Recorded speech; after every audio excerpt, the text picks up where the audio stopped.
Hi guys, it's a pleasure. So like it was said, my name is Tomasz Stachlewski. I'm working as a principal solution architect at Amazon Web Services, also known as AWS. This session will be in English, so I hope this is not a problem for anybody. I'm from Poland, so I would say our languages are quite similar, so my accent should not be so strange for you. I have got 50 minutes to talk to you about DevOps at Amazon. And why are we here? Why are we here is, I'm working for Amazon. Amazon is a huge enterprise, hundreds of thousands of people around the world. And when you think about DevOps, usually we think about the startups because it's easier to do DevOps when you are, a startup. When you think about the enterprises, it's much harder to do DevOps things, tools, and so on. But still, Amazon is doing DevOps, and in short, in this presentation, I will be talking to you about, three things. First of all, what is DevOps for Amazon? The second point will be, what was the story in Amazon? How it went to the DevOps? What was the reason and how Amazon achieved this? And the last point here will be about AWS, so Amazon Web Services, the cloud part of Amazon, and the tools and the services which are being used by our customers to implement DevOps tools in their own companies. So, I think this is not me, but okay. So what is DevOps? There are multiple different definitions about the DevOps, but the most important thing is about the speed. We are living now in a world which is changing all the time. So in short, if you want to keep up with the speed, you need to change your application. You need to implement new features, because if you won't be doing this, somebody else will do it. That's why so many enterprises have got so many problems today, because startups which are using DevOps, for them it's like very often days, weeks to implement something. And enterprises, it will take weeks. It's not my fault.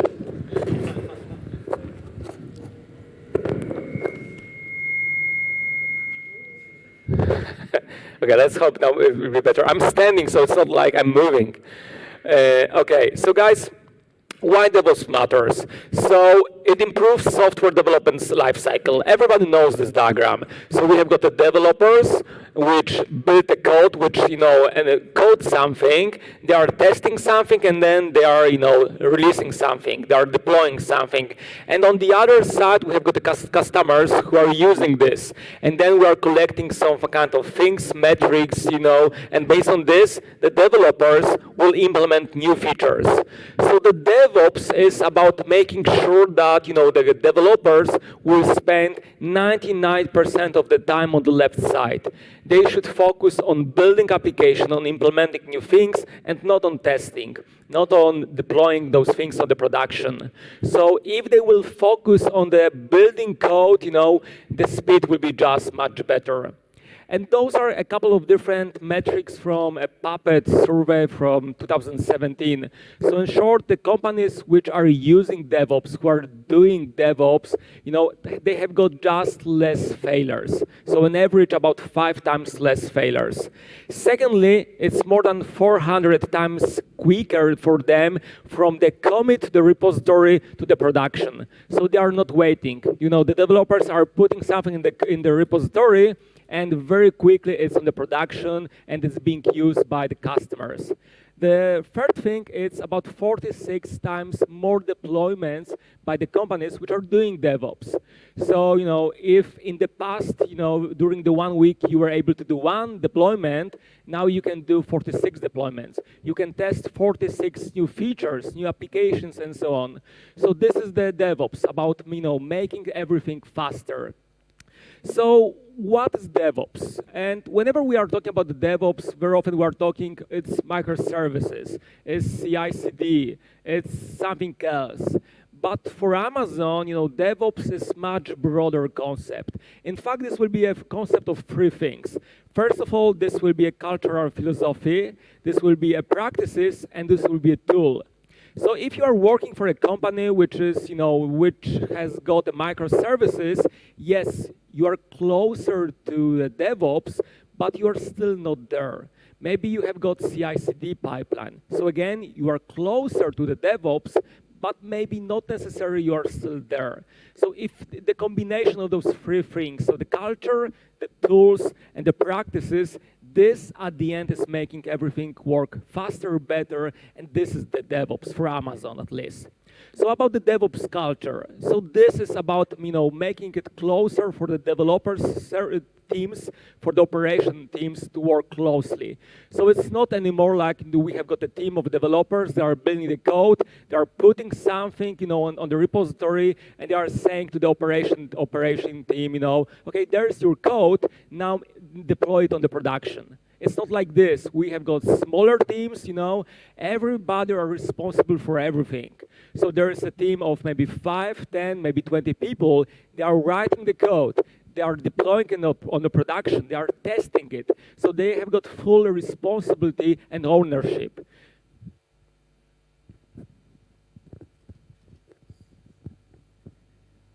Maybe now it will be better. It seems to be better. Okay, thanks.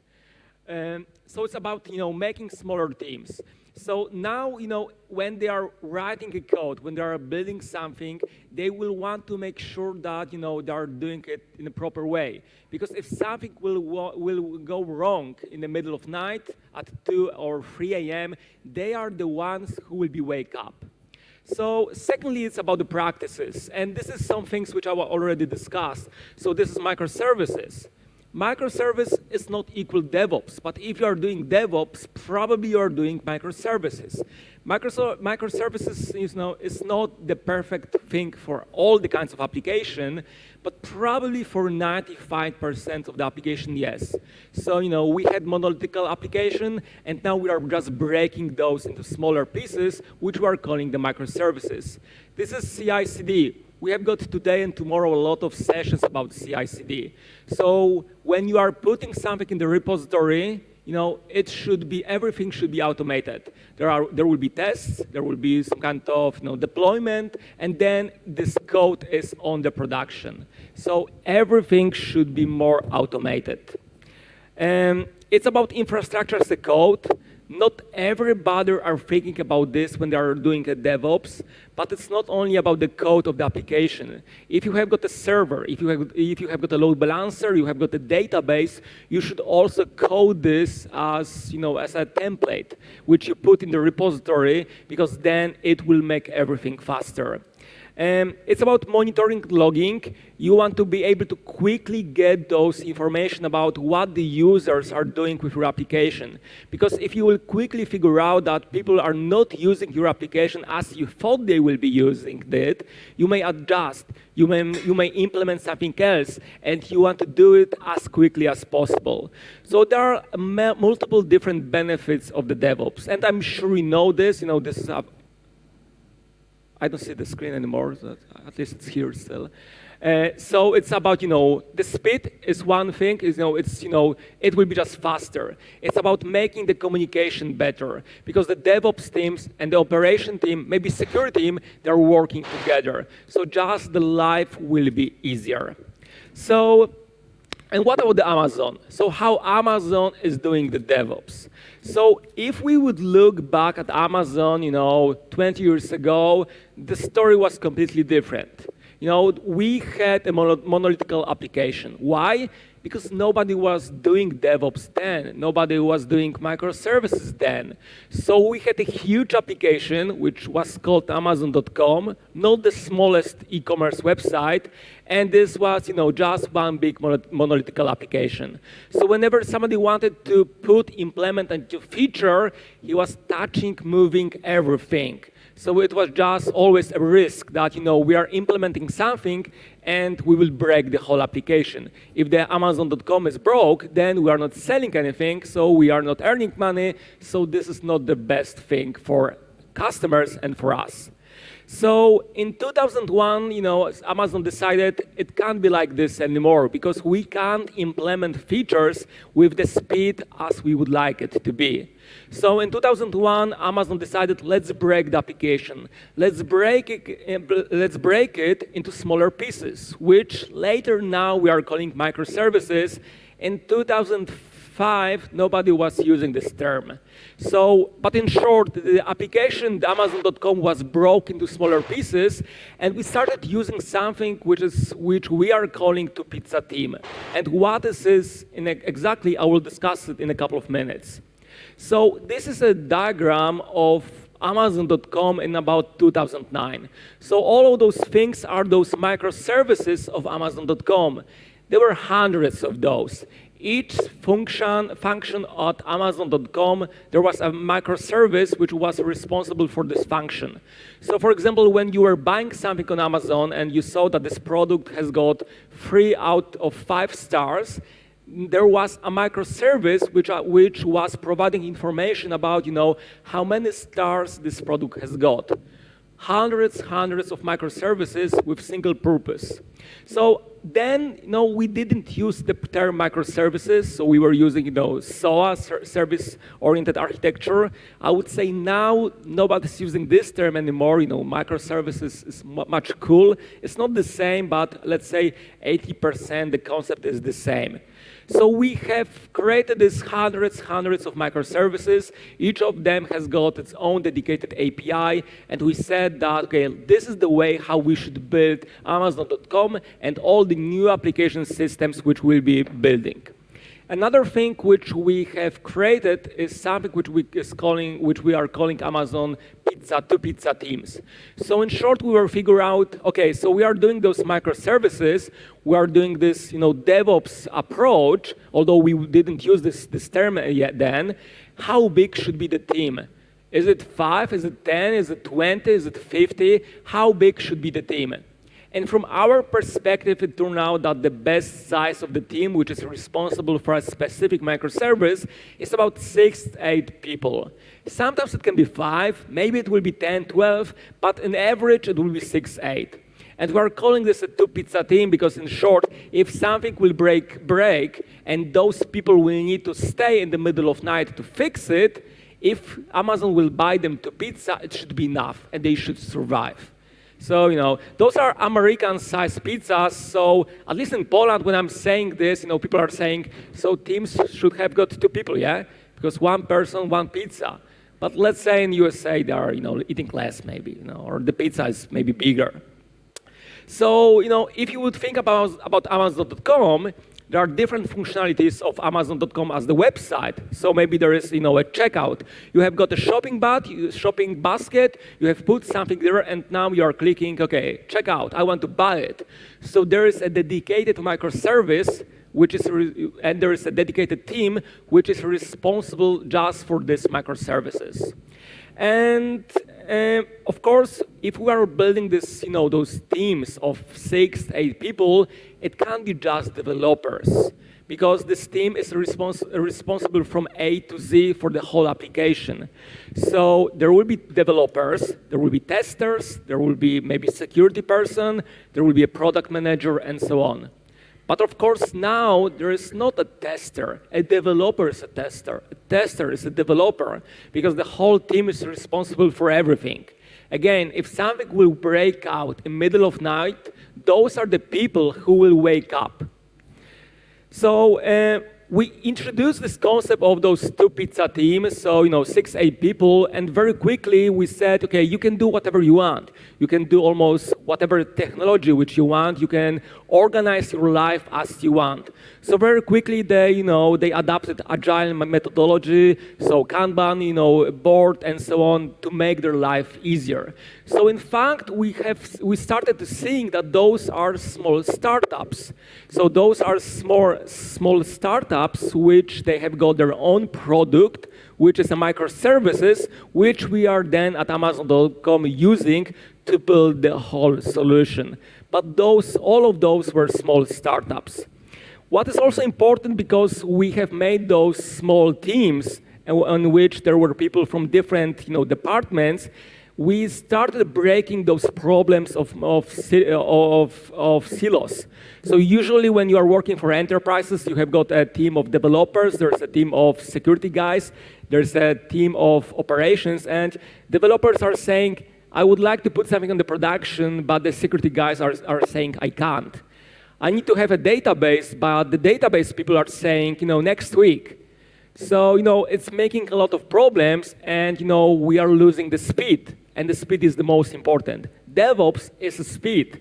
So now we have those smaller teams, and in this team there is a person from the security, there is a developer, there is a tester, and they are all maintaining and managing this whole microservice, this startup. So, okay, so this is how it looked before. So we had hundreds of developers, one code base. So whenever somebody was implementing a new feature, he was putting this into the repository, and then we had a delivery pipeline. So the code was being built, tested, and deployed. If the developer introduced a thing which was breaking the code baseline, it was just a terrible moment because nothing was working. We couldn't go to the production. But now we broke this one code base into smaller pieces. Those are those microservices. Each of them has got its own code base with own functionalities. But what about the pipeline? If we would still have one pipeline, the problems would be still there. So now we started thinking, okay, how we could fix this thing. So Amazon is also, what Amazon likes to do is to build new things, new services. Because of the size of Amazon, it's not always possible to use something out of the shelf. It's just impossible because of the size. So Amazon decided we need to build the tools. But what is important, they need to be self-service. People need to be able to use it without telling us that they are going to use it. Those should be technology agnostic. Some people will want to use maybe Postgres. Some people will want to use MySQL. Some people will want to use a NoSQL database. Some people will want to use Java, Python, maybe Docker, or maybe something else.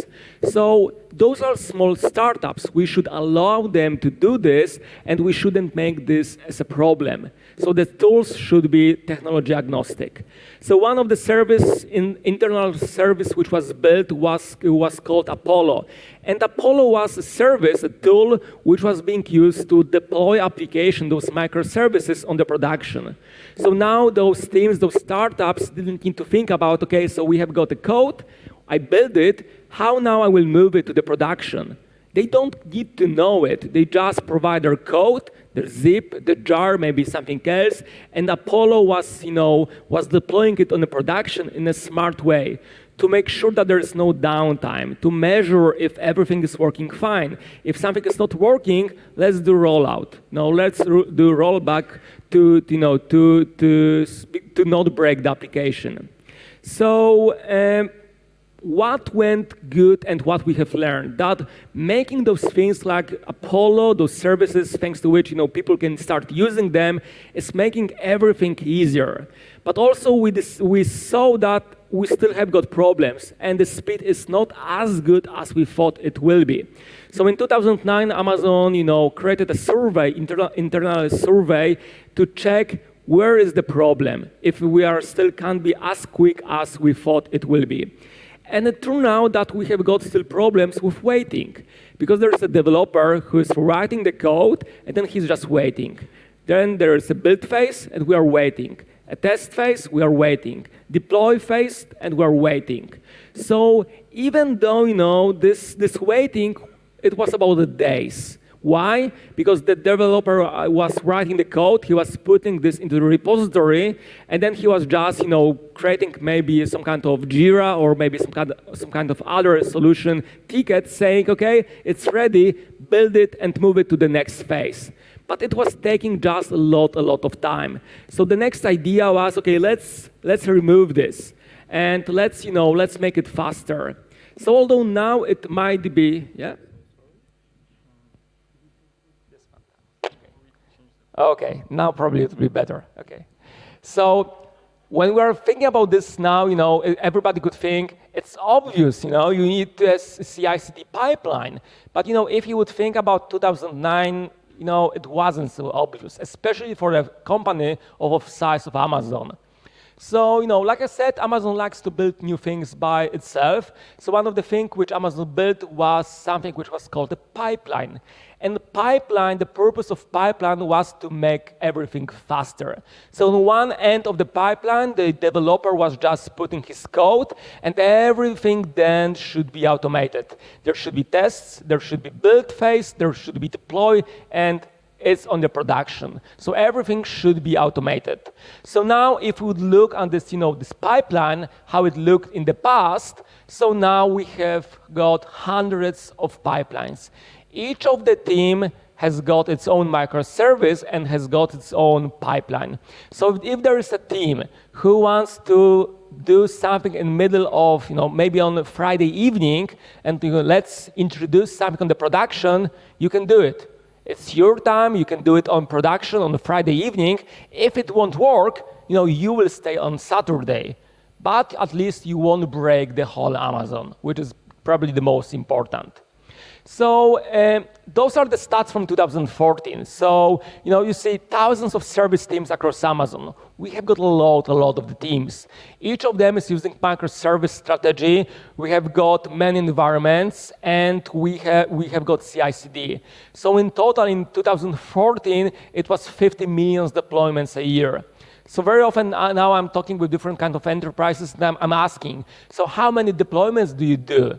So very often enterprises saying, yeah, we do it one time every month. This is the moment. The last week of every month, this is the deployment phase. So in total, in a year, you are doing 12 deployments? Yeah, but we are secure then. Yes, this might be the true, but the speed how you are implementing the functionalities, is just awful, because somebody else, maybe a competitor or maybe startups, will do it everything faster. So thousands of teams, microservice architecture, continuous delivery, multiple environments. So this is millions of deployments. And this was 2014. And now Amazon has got much more service teams and functionalities. So every year what we are doing is also we are creating a survey, internal survey, to measure which service, which tool is the best. And the pipeline, the CI/CD solution usually is the best. Why? Because the developers are really happy that they can focus on what is the most important for them. They can focus on building new functionalities. They can focus on implementing new things and not on, I would say, boring stuff. Like, okay, let's test it, let's deploy it on the production, and let's see if it's working. So the last part of my speech will be about AWS code services. So for those of you who don't know, AWS, Amazon Web Service, is the cloud part of Amazon. So the biggest cloud in the world. So what Amazon is doing very often is taking some internal tools and it's making them available for everybody. So again, this is a diagram which everybody knows. So a typical flow of the building application. So we have got a source where we put a source files. We have got build phase, the test, deploy, and monitor. So what Amazon in AWS is doing is trying to create a service. A service will be a tool. I like to say this is a Lego block. So you are going to the cloud to use a Lego block, which will make your life easier. So Amazon, what is doing is creating those services to fit those needs. So for example, if we need to have a repository, there will be something which is called AWS Code Commit, which is a Git repository. Maybe we need to have something which will be responsible for building our code. So then there is a code build. Maybe we need to have something for tests, for deploy, to monitor if our application is ready, if it's working, if it's working based on our how we thought it will be working. And we need to, connect all of those things. So you remember I was talking about the pipeline, Amazon pipeline, so internal tool. So now there is AWS Code Pipeline. And this is the CI/CD tool, which is in short offered in the cloud of AWS in Amazon. And there is one more thing which is called a code start. And a code start is a service for quickly making an application based on typical DevOps tools. And this is something which I will show you now. So I will want to show you a demo of an application. So I didn't know if it will work now if I will do a demo in real life. So I have created a video which I will show you in just on next slide. But maybe one more thing. So AWS, for those of you who don't know, the cloud, maybe in general, the cloud is about the Lego blocks. You go to the cloud to use a Lego block, a functionality which will make your life easier. In AWS, there is currently about 160 different services. Very often when I talk with somebody, very often I hear the cloud is just a data center. No, the cloud is a Lego block collection. So there is one Lego block, one service, which is a server. But there's 150 other services which provide different things. Maybe you need a database, maybe you need a code service, maybe you need artificial intelligence, maybe you need a Kubernetes, Docker, and so on. And this is the cloud, the real cloud. So I will be talking about the code services in the next video which I recorded, but there are also services for the infrastructure as a code, which, like I said, this is one of the really important things about the DevOps. And there are, tools, services about the monitoring and logging. Okay, so let's focus on the code service.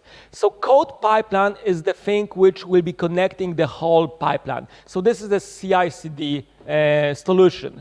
So one end you will have got a code in a repository. Maybe this will be a GitHub. Maybe this will be a repository in the cloud. And then everything should be automated, because the less time we focus on doing something, the more everything is automated, the better, because it's just quicker.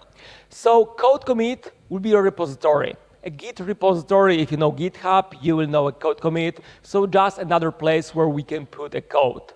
A code build, this is something interesting because very often people don't think about this phase so much. When you are working, when you are doing something, you will need to have an environment, a solution which will be responsible for building the application. The bigger the application is, the bigger the microservice, it will take time to build those jars, those zips, and so on. And the last thing will be about the code deploy. So you have got now the package, maybe this is a jar, maybe something else, and you need to deploy it on the servers. Okay, so let's do a demo. Like I said, I have recorded it, so let's see if it will work. Okay, guys, so for those of you who don't know, this is AWS console. This will take 10 minutes. So everybody will know. So this is AWS console, so the way how people usually access AWS cloud. So what you see now here are those Lego blocks, so different services which people are using to build something. And one of those services, a code star, which I will use now to build a solution, to build my application. So I will go there, I will start a new project, and now what I will tell the cloud is, what kind of application is it? Maybe this is a Java, maybe this is a .NET, maybe this is a web service, maybe this is, Alexa skill. Where will I deploy it? On a server? Maybe this will be a Lambda microservice. Maybe I will deploy it on a PaaS. So I'm using this, and in this example, I have chosen a Java application. So this will be a Java Spring application. So I will just choose this, and I will just provide the name of my application. So in this case, my simple app. So the next step will be about saying, what is the repository? So I have got the two choices. I can use a GitHub or I can use a code commit. In this case, I will use the cloud service, so code commit. I will provide the name, and I will just move to the next step. And the next step is probably the most important because this is our CI/CD pipeline. So we have got a source, we have got a build, a test, deploy, and monitoring. Because we want to have everything, ready. We will have got a repository, we'll put it somewhere there, the code, and then we want that it would be built automatically and deployed at the end. So the next step is about, choosing where I will code. Maybe I will use, Eclipse, maybe Visual Studio, maybe some other solution. In this case, I will use the Cloud9, and Cloud9 is an environment in the cloud. So in short, I will be able to code in the browser. It was just easier for me. You can do whatever you want. So it's taking about 3-4 minutes. So in short, I have stopped the recording here, and I return after about 5 minutes. And now I see that everything is working fine. And what I'm getting is the endpoint of my application. So if I will open this endpoint, this link, I should be able to see my application which was deployed then. So I will just open it. This is sample application. So congratulations, you just created a Java Spring application. And what is the most important is this part below. So this is the CI/CD pipeline, the pipeline which is making everything faster. So we see that there are 3 stages: the source, the build, and the deploy. Each of them is connected with a different AWS service, which is responsible for doing different things, maintaining the code, building, and deploying. So if I will go to code commit, I will be able to see the code. So in this case, I will see this in the browser. So it's like GitHub, nothing fancy, I would say, just in the cloud perspective. So this is the source from the template, from the sample application. So of course, this is a Git, so I can clone the link, and I can just use it on my laptop, on my machine, just to interact with this repository. Now what I will do, I will open Cloud9. So Cloud9 was this cloud environment in which, if I want, I can code my application. So I will just open it. It's opened, and you will see in the bottom that now the Cloud9 will automatically connect with my repository, and it will clone it. Why? Because I want to code in this environment. I don't want to do it in the browser there. So my code was cloned. So on the left side, I see that I have got my folder. So my simple app, some kind of folder, script, source, and so on. So what I will want to do now, I want to check if my CI/CD pipeline is working. So I will open an index file, and I will just modify a small part of this application. I will just add, so this fragment, congratulations, you just created a Java Spring web application. You can see it here. So it's line 48, 49. So what I will do now, I will just, add a new line, saying in this case, hello Moscow. And what I will want to do, I will just, commit this to my repository, because I want to test if my CI/CD pipeline is working properly. Because if it will work properly, the code should be built. I have got a Java, so we need to build it, and then it should be automatically deployed on the production. So I'm just, using standard Git comments, nothing fancy. I'm sure everybody knows those. So I'm adding all the files. I'm committing it with the comment message, my first commit modification, and then I'm just, pushing this to my repo. So let's wait 1 second, and it should be now in the repository.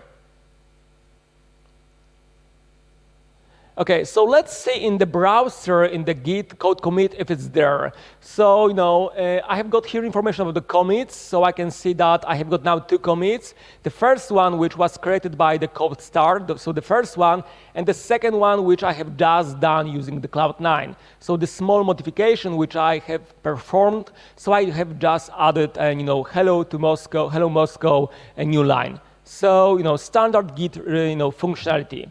So if I want, I can also go to the code and, see this part in a line in the file itself. So I will again open this index file.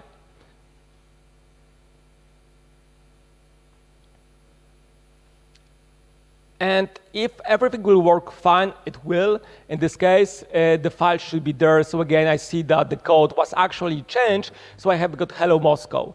So now what I will do, I will return to the dashboard. So the code start dashboard. And then what I should see on the right side, my pipeline is doing something. It's now on the build stage. You see that it's blue, it's in progress. Why? Because it detected that I had a new thing on the repository. It took it, and now it's being deployed. It's being built. because this is Java. So still my application is like this, congratulations. So now what I did, I again stopped my recording, just to make it, finish it. I return after 2 minutes, everything is green, it was built, and then it was deployed. So I'm returning to my application, I'm refreshing my page, and I see that it's Hello Moscow, because I modified the file in the repository, it was built automatically, and it was at the end pushed to my, in this case, production, let's say it like this, on my server. So what I will want to do now, I will do one more modification. I know that in this repository, there is also tests. So in short, I will do one more modification which will make the build phase, it will be failure. So I will modify a file, I will change the index to index 2. Why? I will tell you this in 2-3 minutes, okay? But I'm modifying this, I'm doing again the commit, so this time the message will be risky change, and I'm pushing this to the production again. So let's push this into the production, and now let's see. So we see that the source is now working, and in a couple of seconds, we should see that the build will fail.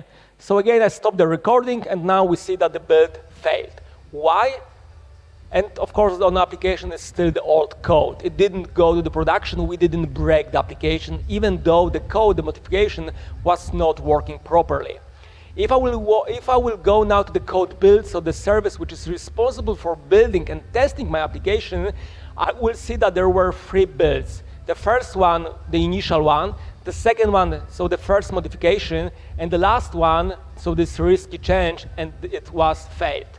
So let's go into the details, let's see the logs, and if I will see the logs, I should be able to see some information that there was a test run 1, and there was a failure.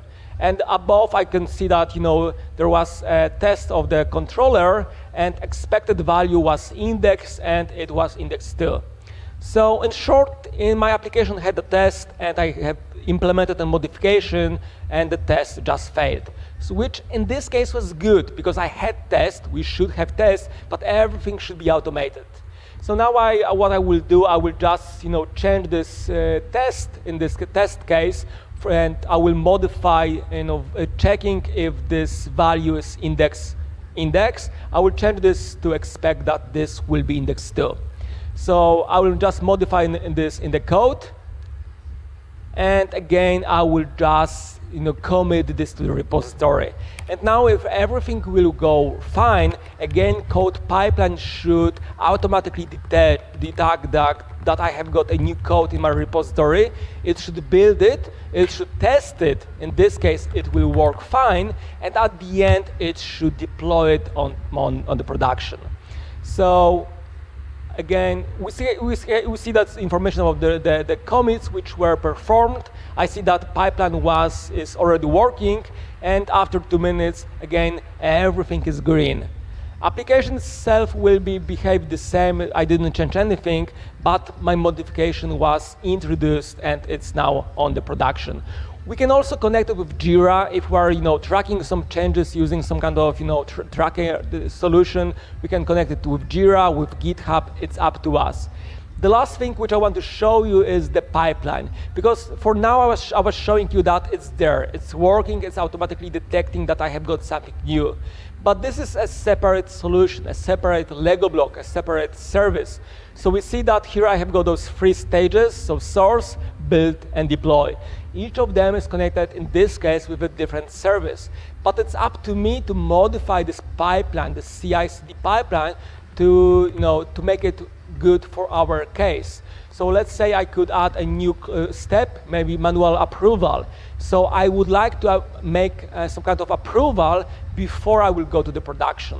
Maybe I will add some Jenkins step. Maybe I will connect it with some other third-party solution. It's up to me, because each CI/CD pipeline will be different. But this was just a template, 3 basic steps. So regarding the video, this is all. So I wanted to show you that it's really easy to build a solution, especially with the cloud, which will be using a DevOps tools from the beginning. But of course, this is not, it doesn't mean that if we are using something this, it means that we are doing DevOps. It's also about the practice. It's also about the culture. So it's, it's a matter of the company, of a startup enterprise, how much they are doing the DevOps. So I show you those different services. So the cold start, which was just, joining, connecting all of those smaller services, which I also showed you, but it's up to us if we are going to use all of those, maybe one, maybe two, because we don't need code pipeline, because we have got Jenkins. Why? So then, great, let's use it, but let's automate everything.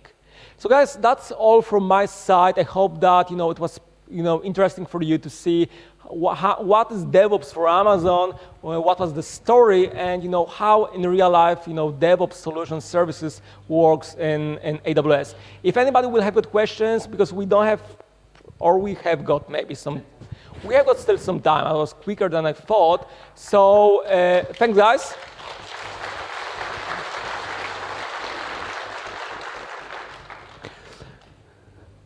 Вот.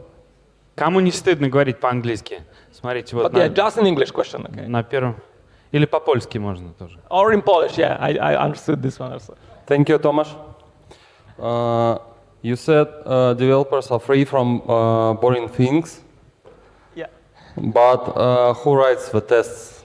Yeah, very often I'm saying, let's allow developers to focus on building the code and not boring stuff. The boring stuff is my quote. Don't quote me on this, please. Yeah, but tests should be also written by the team. So in our case, in the two-pizza team, so the developers, yes, they should do it. I know that some people are saying now, yeah, let's don't do tests and so on. There should be tests, because if you will do tests, you should do this if you are the developer, and then the life will be easier. So yeah. And another question. You showed that it's easy to add Jenkins tasks for tests and building and so on. And is there any possibility to add other solutions like TeamCity or so on? So not directly, but what you can do, you can integrate it, there will be a proxy. Probably AWS Lambda, for those of you who don't know, this is a small AWS, microservice, and then this would be your step, and from there you could, connect with some third-party solutions, third-party, thing, and so on. So not directly, but indirectly, yes, and people are doing this, yes. Thank you. 1, 2, 3. Hello. Thank you for your speech, and I'd like to ask about infrastructure testing. You said a lot about testing your application and all this stuff, but we write some infrastructure, how to configure our servers and all these things. How to test? And one more sub-question, how to test your pipelines? Mm-hmm. So it's quite complex question, how to test it, how to test everything. So I don't have answer for this for 1 minute, to be honest, because the cloud, and I will tell you from AWS perspective, it's a bit connected with the previous question. The teams which are building the microservice, they need to write the tests, because it's the full responsibility, the ownership is on them. They need to write tests, and depending on what kind of application system we are doing, of course the tests will be different. The pipeline itself, okay, we are doing the pipeline, there will be a test phase, but how to test the pipeline itself, it will be different depending on the case. I don't have a good, quick answer to be. I will be honest. Yeah. Yeah. Hello. Thank you for your speech. My name is Daria, and small question. On average, and in AWS, how many microservices are maintained with one team?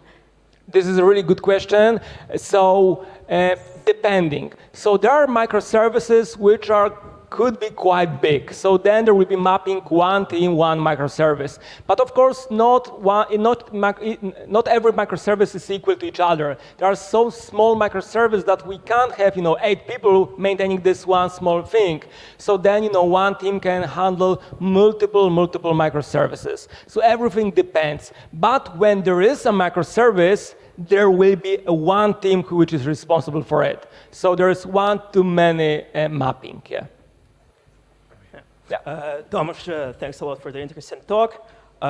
So I'd like to ask for not just the users of AWS, but for the broader DevOps community, what would be the take-home message from this? And perhaps more specifically, is there some tooling that is not only hosted on Amazon, but that's provided, say, as open source libraries or that sort?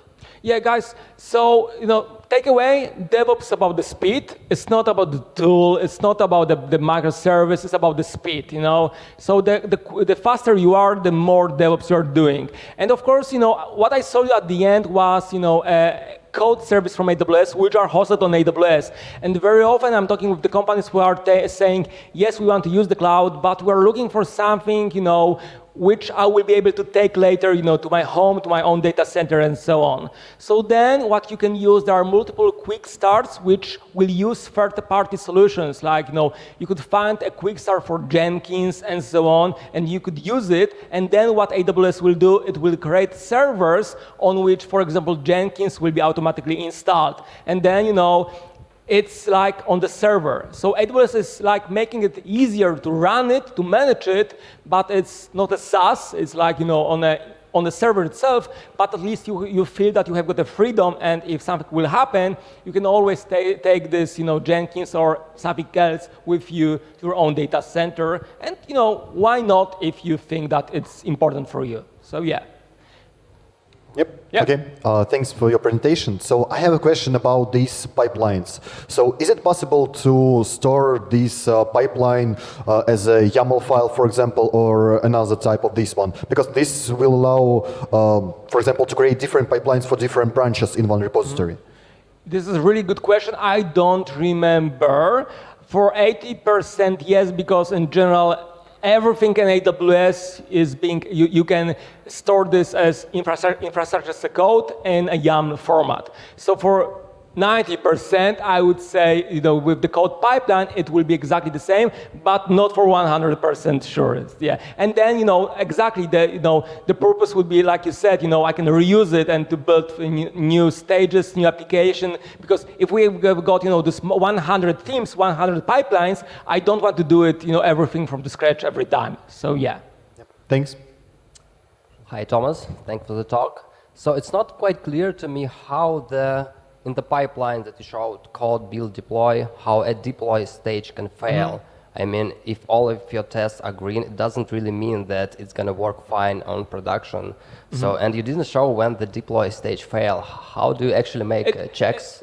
Yeah, in this case, in my case, it even didn't reach the deploy phase. So on the build phase, there was a source, build, and deploy. In the build phase, I had two things which I didn't, maybe set clearly. So I was building the code, the Java code, and I also was performing a Java test there. So everything was became in the build phase. And because the Java test failed in the build phase, it didn't reach the deploy. Yeah, that part is clear, but what if the tests are green, but for some reason the app doesn't work on production? Okay. Can I actually fail? What triggers rollback in this case? So it's up to you how you will configure. So on the deploy stage, there was a code deploy, and you configure, some kind of health check, and based on this, we will, test if the deployment was successful and if not. If not, what in default mode, what the code deploy will do, it will take the previous version of the application which was working, and it will deploy it again. Yeah, thanks. I just think it's going to be a cool part to show on your video as well. I had just 15 minutes. But you're right. Последний, наверное. Hi, Tomasz. My name is Ilian. I have a quick question, maybe too wide. You several times emphasized that the most important thing for DevOps is speed. Is it possible in some bright future DevOps to be replaced with a script? Well, one more time, I think I didn't get the question. Is it possible sometime in the future DevOps guys will be replaced with some bash script, for example? I don't know. It's quite more a philosophical question, I would say. I don't know.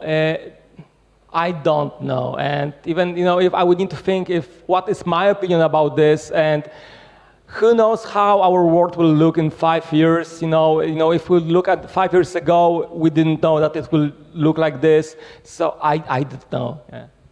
You are so brave to say this from the pulpit now. I don't know. You should choose. Yes, thank you for your presentation.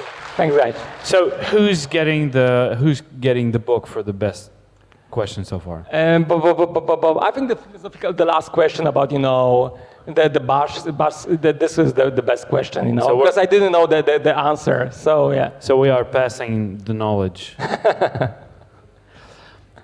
Thank you, Tomasz. Thanks, guys. Cheers.